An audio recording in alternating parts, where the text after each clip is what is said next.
Very good evening. You're watching Primetime. I'm Tamanna. My name is Ayush Elavadi. Let's have a look at today's headlines. Fortis' board picks the offer from Munjals and Burmans, says it provides the most certainty and liquidity. IHH Healthcare says they will evaluate the options, while Manipal says it's now up to the Fortis shareholders. The Supreme Court collegium agrees in principle to reiterate the name of Justice K.M. Joseph for elevation as a judge of the Apex Court, but the official reiteration will take place only after the collegium discusses other names for elevation on May 16th. Reliance Jio launches a new postpaid plan that's 50% cheaper than comparable plans by rivals. Airtel and Idea stocks take a beating. India's industrial output growth slows to 4.4% in March. That's the worst performance since November. The Nifty and the Sensex clocked their best weekly gain in 4 weeks. The Nifty closes above the 10,800 mark. And a day before Karnataka is set to vote, the Congress approaches the Election Commission asking for the disqualification of BJP candidate Sri Ramulu.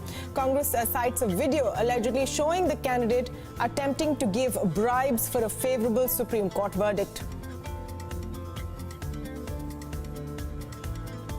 Well, let's start with the top corporate story. After a heated 5-way race, the Fortis board has finally chosen its preferred bidder, the Munjal-Burman combine. The stock markets gave the choice a thumbs down, though, while rival bidders indicated that they wouldn't give up without a fight. Here's a quick report of what the key players had to say.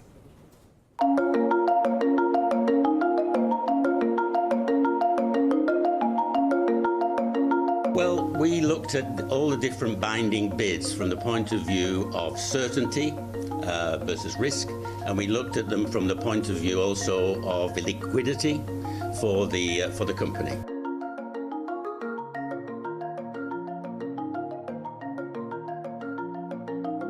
On the board, we have 3 members that have actually got a lot of experience with Fortis and so on, and we have about 5 that actually have been appointed in the last couple of months. Of those 5, 2 voted for the Hero Mundal option, and 3 voted for another option. And so you had the mixture of the 3 that were, if you like, well-knowledged and understanding of hospitals and the history, and you had some of the new people that led to the majority, and then some of the other new people were looking at another option, but after 15 hours we had to make a decision.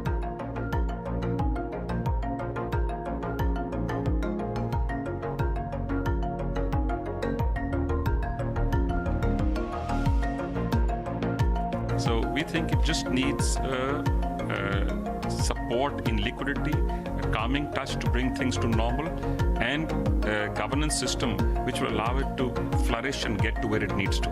We would also like to state very emphatically that we have extremely, once the shareholders give their approval and all the regulatory hurdles are crossed, we have very, very explicit plans for the first 30 days, for the first 100 days, and for the first 365 days of the company. Our plans are absolutely crystal clear, and we expect to implement these as soon as we get all the regulatory approvals and the approvals from the shareholders.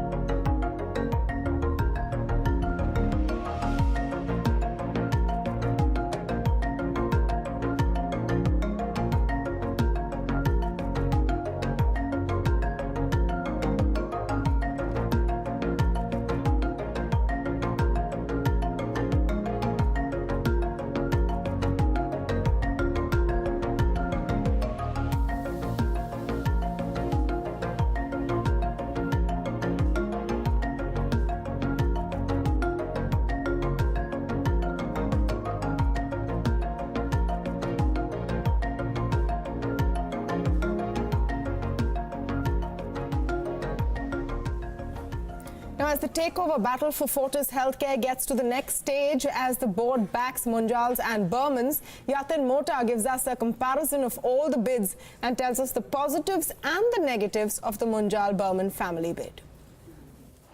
The Fortis Healthcare Board has given a thumbs up to the offer which has come in from the Munjal and Burman family office. Let's see how really did the offer stack up versus other competing bids. If you look at the price, the average price is close to 172 rupees per share, at which the infusion is happening. 167 rupees for the shares and 176 for the warrants. Total infusion of 1800 crores, which involves 1050 crores, which will come in straight into the company. That is the upfront investment.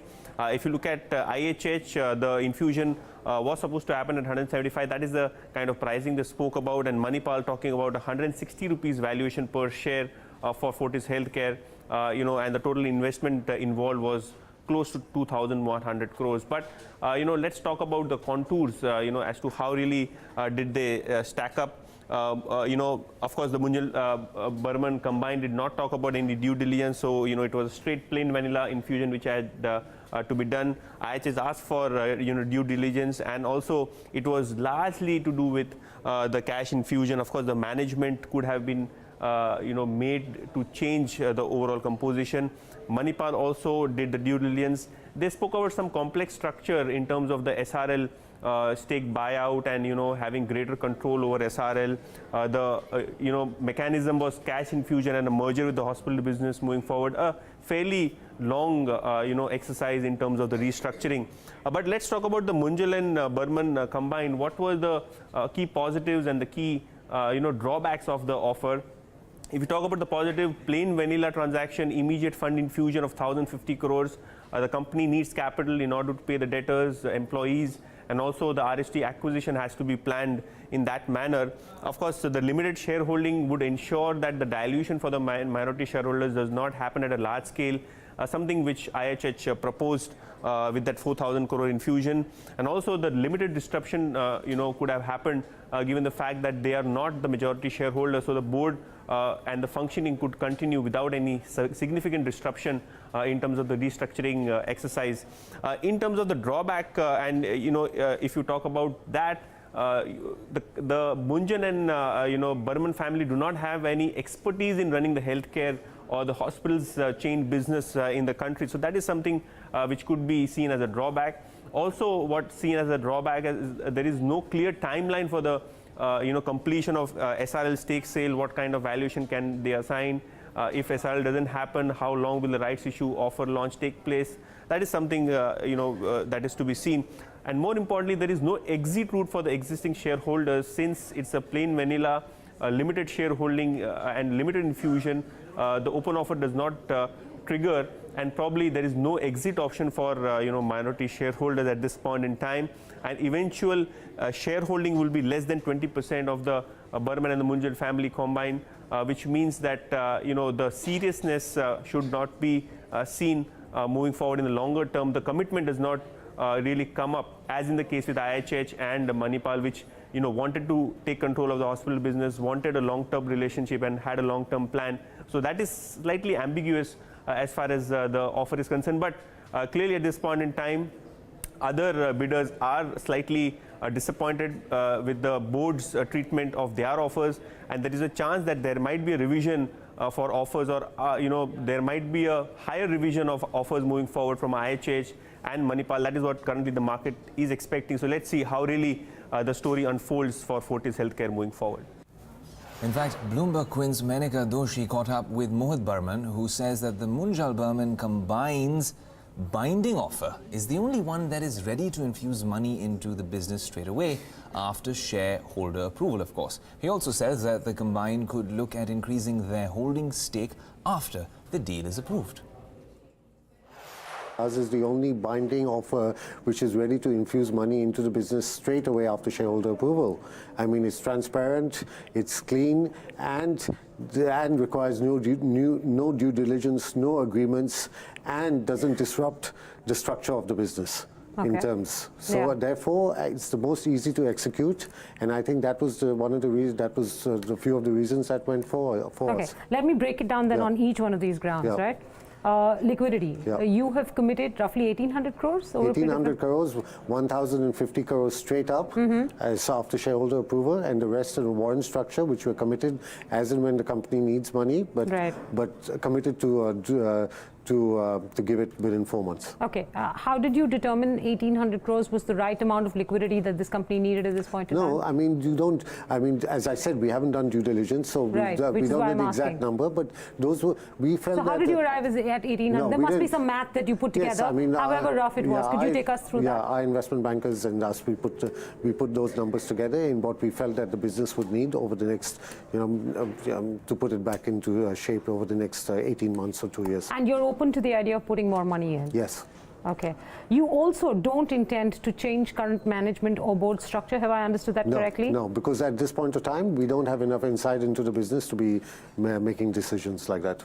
Yeah, so I'm curious, if I understand it correctly, Manipal and IHH both wanted to take over the business, right?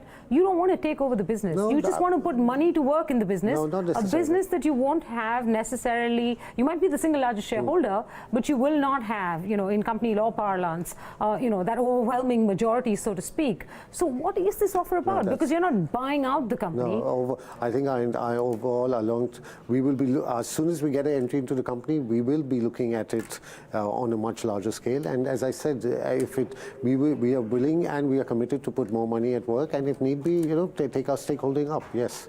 But as this offer stands right now, at this liquidity infusion that you've spoken of, the 1,800 in total, your stake would be somewhere short of 20%, exactly. Correct? Close to 20%. Close to 20%. That's a fifth of the company. That is not an overwhelming majority. No. You don't even have the shares enough to block a vote that comes to shareholders. You're putting 1,800 crores to work for a 20% stake. Why not go whole hog and say, hey, this is a great business, we want to be in this business, and therefore we want to acquire the full company, lock, stock and barrel. As I said, as soon as we get an insight into the business, I mean, that could be the case.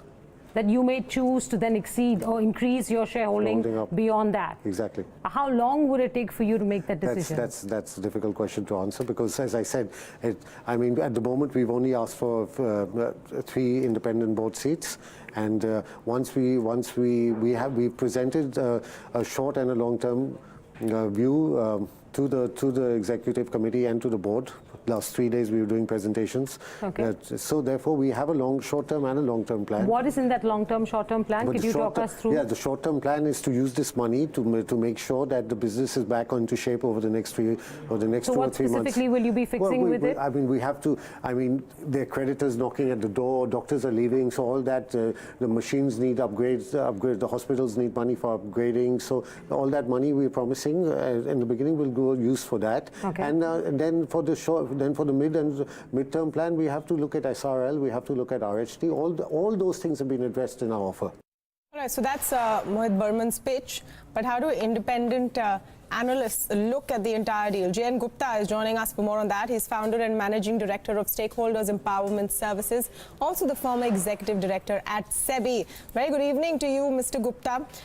What do you make of the deal after a hectic race and a number of players vying for Fortis? The Burman Munjal combine has finally come through. Do you think it's the best pick for shareholders?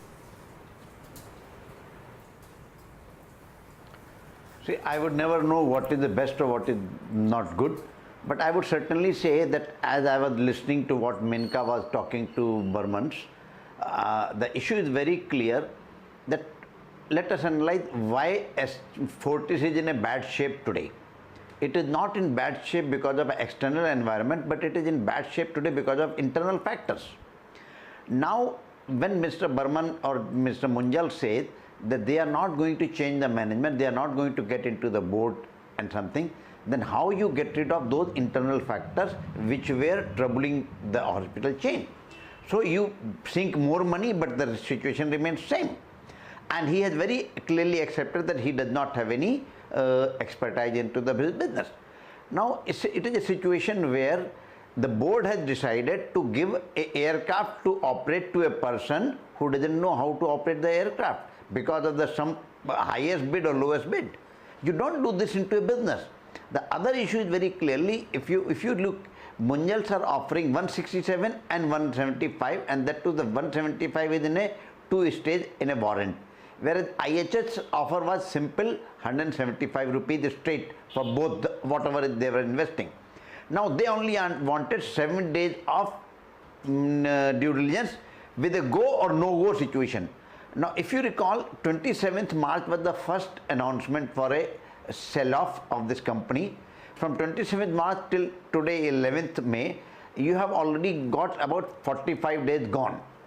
Now you have wasted 45 days for all this rigmarole. You could not have given 7 days to somebody to change their bid from non-binding to a binding bid. This sounds very strange. Now come to the board position. We have very clearly have been maintaining that the board in our opinion is not competent or may not be right board, because when you come to a valuation after valuation report, independent fairness of opinion, audit committee, and that bid immediately within 2 days or 3 days, because some shareholders are unhappy, gets revised to 21%, very clearly indicate that you had not done your homework correct. Now the same board has decided this, because if you look at the disclosure that has been made, it says that it was a majority decision, it was not a unanimous decision. Now obviously in a majority decision, those three directors which have been nominated by Eastbridge and Jupiter Fund would not have voted in favor of this transaction. Then those same board which had done earlier deal has approved this deal. So I feel that somehow or other there is discomfort between analysts, like people like us, or maybe to the shareholder, that this is not the best deal for the Fortis, because neither it is best deal in the financial terms nor in the operational, because even if you could have sacrificed financial valuation a percent here or the 5% here or there, but if you are handing over the company to people who have the experience and operational skills, probably it would have been better for the shareholder. And as rightly pointed out, that there is no change of management, so there is no exit route for investor also. So all these things make the whole thing very murky and not clear to investors or not clear to analysts like us, that why this deal has been done. Ideally, I would have preferred that they would have analyzed the deal and analyzed it by factor wise, that what is the management skill, what is the financial thing, what is the timeline, and on that basis they would have decided and waited something. Probably shareholder would have been convinced. But here it is a black box. They said that we feel that this is the best deal. Right. Mr. Gupta, just as a follow-up question, we've seen how the minority shareholders have played a key role up till now, but going forward, how imperative a role do you think the minority shareholders would actually play in this process? And would you say transparency would really be key going forward?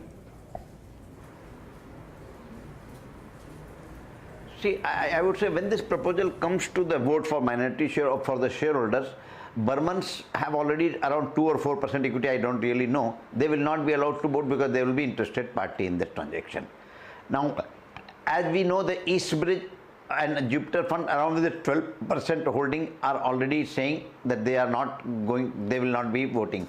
So it will be interesting to watch, because I feel that this resolution is not going to sail through with all the negativity that is associated with the present decision and the board.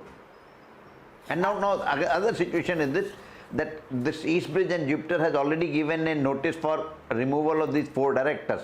Now imagine a situation on 22nd, these 4 directors are removed and those 3 directors who were dissented are there. Now will they be able to bring this resolution to the shareholder? I doubt very much. One last quick question, Mr. Gupta, because from the statements which have come from IHH and Manipal, it seems that the story hasn't ended here. They are possibly going to make counter offers, and there may be a change in status as we see now. Do you see this as the end of the story, or do you see more offers coming in or a counter coming in from those who have been left out?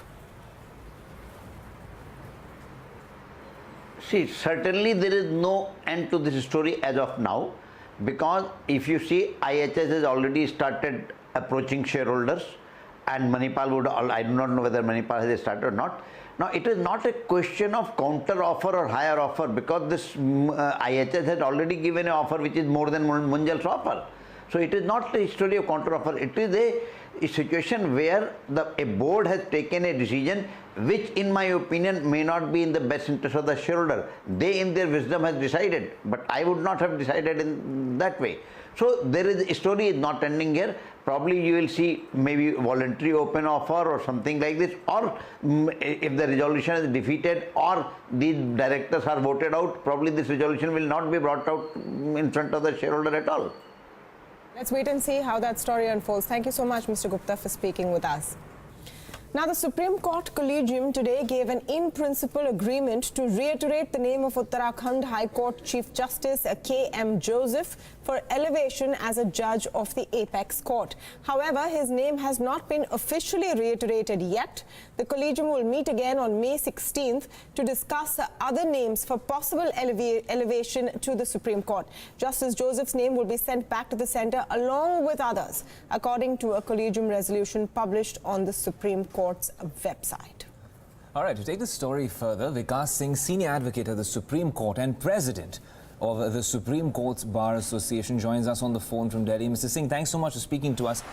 So I just want to understand your take on this and how we could really interpret this appropriately, because considering what this resolution says, Mr. Singh, it seems like, well, it's condition A, which is contingent on condition B. Condition A being the reiteration of Justice Joseph's name, and of course, condition B being the fact that a further detailed discussion is required on May 16th, where the other Chief Justices of High Courts will also be considered. So are these two contingent on each other, Mr. Singh?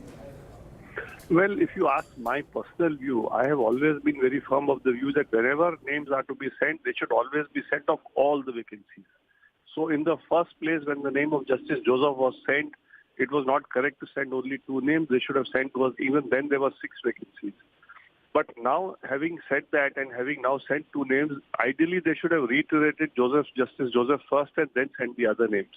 But since the larger issue of filling up all the vacancies is also a very, very pressing issue, and since the government takes some time in, finalizing the recommendations, I think it is also in larger public interest that if they are sending all the names together, that is also definitely in the larger public interest. And I'm so fortunate that they have said that they will reiterate. So at least that chapter is closed, that his name will go through as a reiterated name. Because after reiteration, that name, the government has no choice. The government may still ask the Collegium to reconsider the other names, but they can't ask the Collegium to reconsider Justice Joseph's name. So that way, at least it will give a quietus to his appointment. And the sooner they do it, the better, because, of course, we are now closing for vacations, but I hope before we open in July, hopefully all the vacancies should be filled up, because there is a huge problem of pendency in Supreme Court. Absolutely, but in this particular case, Mr. Singh, it was not just about the vacancies pending in the Supreme Court. The reiteration of Justice Joseph specifically by itself has become an issue that several honorable Supreme Court judges and former judges have also raised as an example, in their view, of the government pushing down on the judiciary's choice, of Supreme Court judges and their elevation. Would it not have been better if this reiteration had taken place earlier? Why the delay, and now why no clear decision on just Justice Joseph's reiteration and to club it with other names? What does that tell you?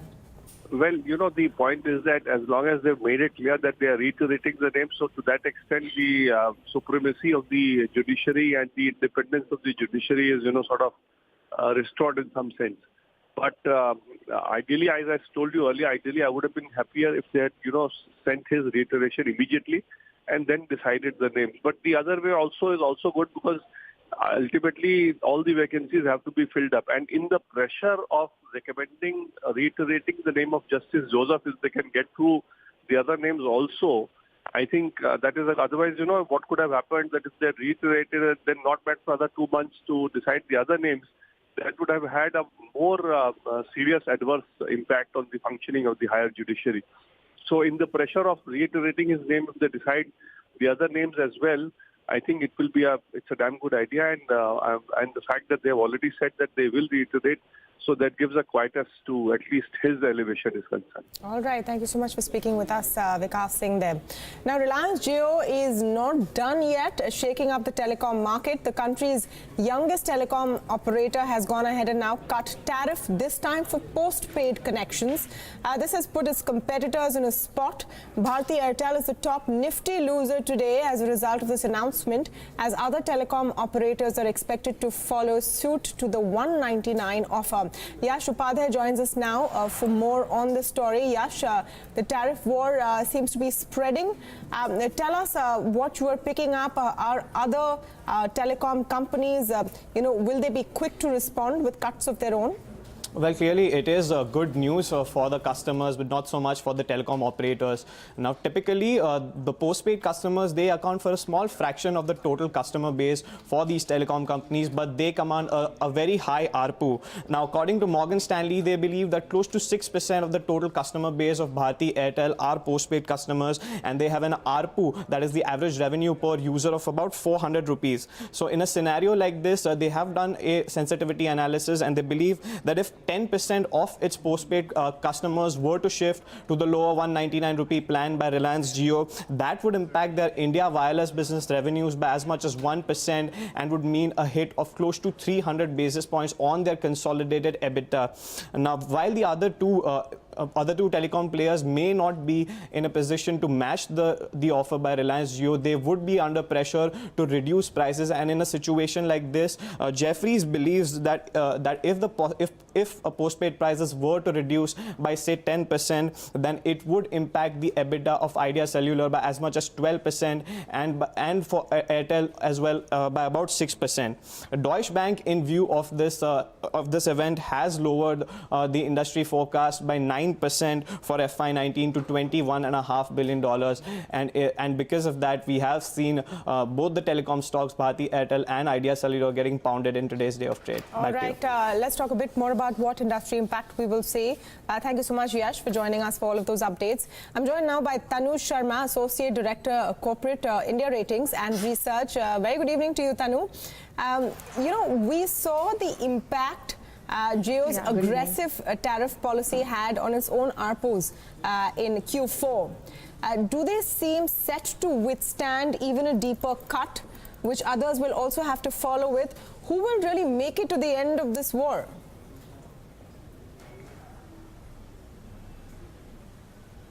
You're right. So Reliance Jio has been very disruptive ever since the beginning, and there has been some flip-flop on the pricing side. So they increased the tariffs for a quarter or so, and then again they came up with very aggressive plans. Basically, they slashed the prices by almost 50% in some of the plans and offered much more data.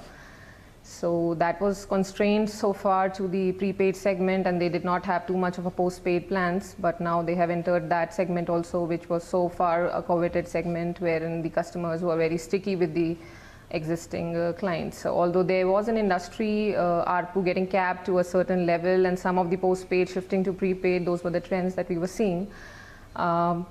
For sure, this also means that, the companies, the telcos, and especially Jio is focusing much more on the customer acquisition and retention and on its subscriber market share before it goes on to think about the revenue market share and the monetization of its investments.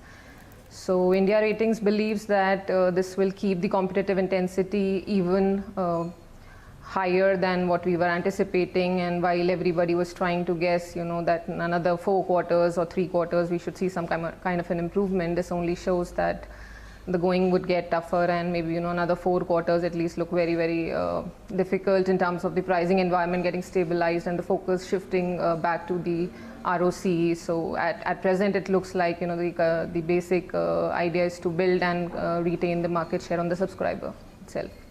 So this, as you said, it has impacted and has been impacting the Jio ARPUs, and in fact there was a lower ARPU in Q4 for each and every telecom player, and and this postpaid plan getting to a new low, which is actually Right, Tanu, you know, at a 60% discount to the current postpaid ARPU. So. Absolutely, you know, and when we're talking about these postpaid plans, it's kind of interesting considering since the disruption in the prepaid space, that was the Jio effect that everyone was talking about, we saw a lot of interesting things happening in the sector, and it worked out to be a lot better for the consumer.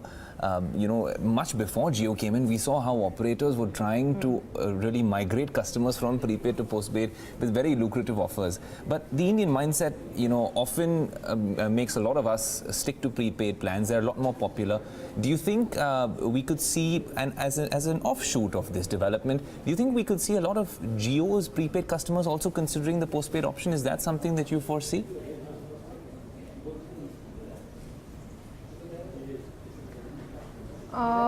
Well, yeah, this is very lucrative because at present, you know, any postpaid plan generally starts from 350 or 399 and it goes all the way up to 3,000 rupees. So those are the pricing at present, and they have just slashed that by 50 to 60% straight away. So this ARPU for Jio, I mean, it's slightly higher than the average ARPU so far, 130 to 150. So the postpaid ARPU as per this plan is about 199. So, but the benefits, and especially on the international calling and roaming, are like very attractive. So there could be some shifting of the prepaid here from the Jio's own customers to postpaid. That kind of upgrade and shifting could be seen, but postpaid as such has not been very popular in India, and the market is majorly a 95% prepaid market. So I don't see too much of a shift happening in a short while, but yeah, over the longer term, there could be some shift to that. Also, the churn rates are very low in the postpaid side because a large part of it is also the corporate customers. So the corporate customers are not that. I mean, there is a particular kind of a stickiness around that, and they shifted or they have moved or the ARPUs got capped, but that happened not immediately, so it took some time for that to happen. So overall industry ARPUs getting capped also took some time. So here also I don't see an immediate impact, but there might be, 2-3 quarters before we can see some kind of a structural shift. Fair enough, Tanu. Really appreciate you joining us and sharing those insights. As consumers, I'm sure all of us can only hope that data gets cheaper and call drops don't occur so much, which we've been plagued by of late. Thanks so much for speaking to us. Now, moving on, India's factory output decelerated to 4.4% in March. This is because of the contraction in the production of some key items, as well as an unfavorable base effect. Manufacturing growth fell to 4.4% too, while mining growth recovered. For the full financial year, IIP rose by 4.3%. Now, the Sensex, the Nifty, clocked the best weekly gain in 4 weeks ahead of the Karnataka elections. Both the benchmarks ended the day with gains of close to 1%. The gains were led by the HDFC Twins and L&T, while on the losing end were Airtel, Sun Pharma and Titan. Agam Vakil sums up the weekly market action on this Friday. Well, it's turned out to be a good week for the benchmark indices, with both the Nifty and the Sensex advancing by nearly 2%. And the strength comes in on account of banks. ICICI Bank and Axis Bank advancing. In fact, ICICI Bank up as much as 10% through the course of the week. On the weaker end, however, we are looking at declines for Bharti Airtel and Idea Cellular. Idea Cellular specifically here down by as much as 18% through the week. And there was yet another pocket in the market which also saw weakness. That was the pharmaceuticals sector, where Sun Pharma declining by as much as 9%, Dr. Reddy's down around 5.5%. And was fairly evenly placed when it comes to advanced declines in the broader markets. And we did see gains in the likes of Hexaware advancing by as much as 14%. And PC Jeweler, while it did have an extremely volatile week, it did end the week with gains of as much as 15%. Can this trend continue? Let's wait and watch. Well, possibly the numbers that the market is also looking at is the slew of opinion polls which have been out before the counting takes place tomorrow. The Congress, though, in other news today, petitioned the Election Commission demanding that the BJP candidate B. Sriramulu be disqualified from contesting the election over a 2010 sting video. The video that was released yesterday on local channels shows him allegedly trying to bribe a former Chief Justice of India's relative to influence a verdict in the mining case. A delegation of senior Congress leaders met Election Commission officials officials demanding that the chief electoral officer in Karnataka be directed to lift the ban on the airing of the sting video by local television channels. The party also sought a ban on airing of content by 2 television channels allegedly defaming the Congress. On the basis of this video, a FIR should be registered against all those who are participating in these corrupt deals with the judiciary, and that includes Sriramalu, who is a candidate of the BJP in this election. One yesterday, while this was circulating on TV channels, the CEO, Chief Election Officer in Karnataka, banned the showing of this particular video on television channels in Karnataka. So we said that this ban must be lifted because this is freedom of expression. The election in which Sriramalu is standing should be countermanded immediately. Now, the Election Commission today also ordered postponement of elections to the Rajeshwari Nagar Assembly seat in Karnataka, saying there is a definite inference to suggest that efforts were being made to induce voters. Polling in the constituency will now be held on May 28th and counting will be on May 31st. The decision comes days after nearly 10,000 voter identity cards were recovered from a flat in the constituency, leading to a slugfest between the BJP and the Congress. Tamanna, of course, there's a lot of programming that you've lined up even tomorrow when it comes to Karnataka elections. But this has to be the last primetime debate before the big day. And this is that time of the election season, right? When everyone talks about who's looking stronger in that. You know, frankly, the only question that everyone wants to know is where are the primary contenders positioned? Yeah. The only closest way to know, without really ratifying any of these opinion polls, are the numbers and surveys which have come so far. So we're going to be taking a look at all the opinion polls so far, what the average of those polls tell you, and what indication they give about how Karnataka will vote tomorrow. Do stay tuned for that conversation in just a bit.